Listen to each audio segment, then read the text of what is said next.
The war in West Asia intensified on Sunday when US President Donald Trump decided to attack Iran. Iran retaliated yesterday by bombing a US base in Qatar. This warring situation has, of course, clearly cast uncertainty over Iran's participation in the 2026 World Cup next year. That's to be co-hosted by USA.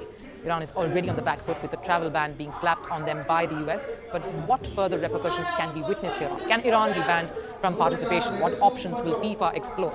Many troubling questions around this matter. A report that will attempt to answer them all. The war in West Asia took a drastic turn on Sunday when the United States bombed nuclear sites in Iran. Iran retaliated and rather swiftly bombed the US base in Qatar the next day. And it is this exchange that has thrown a cloud of doubt over Iran's participation in the 2026 FIFA World Cup. There was a flurry of activity earlier today on the internet, with the US President Donald Trump announcing yet another ceasefire, this one between Iran and Israel. Many rushing in to congratulate the president for such a clinical breakthrough.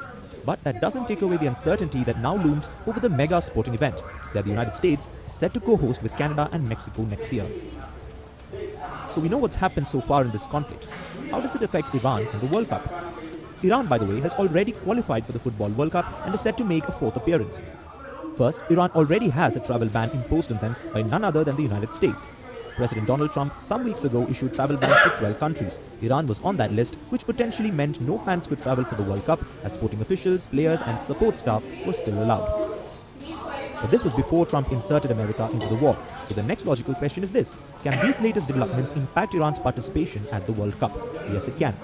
FIFA in the past has been very belligerent in its approach to punish warring countries and keep them away from FIFA events. Russia was recently banned from all FIFA and UEFA events after their invasion of Ukraine in 2022. So Iran could face sanctions. Even if they don't, can they play in the World Cup without having travelled to the United States? That's also highly improbable. The draw is going to be held in December this year, and the only way they can avoid playing group games in the USA is if they get drawn into Group A. Even so, if Iran does progress to the next round, they will have to go to America, which prompts a hybrid setup should such a scenario arise. Has FIFA responded yet, and where do they stand in this matter? FIFA is in a bit of a pickle here.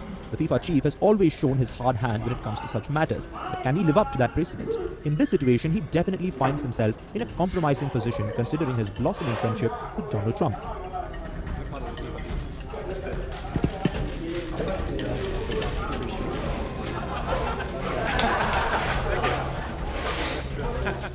So it's safe to say, whatever decision Infantino and FIFA take regarding Iran will be swayed by that factor. Also safe to say at this point that the situation is tense, and all the developments of the last few days have only put more problems up for the FIFA World Cup. A tournament that was supposed to be a grand event in 3 neighbouring countries, but one that is only encountering more concerns and more problems over the last few months.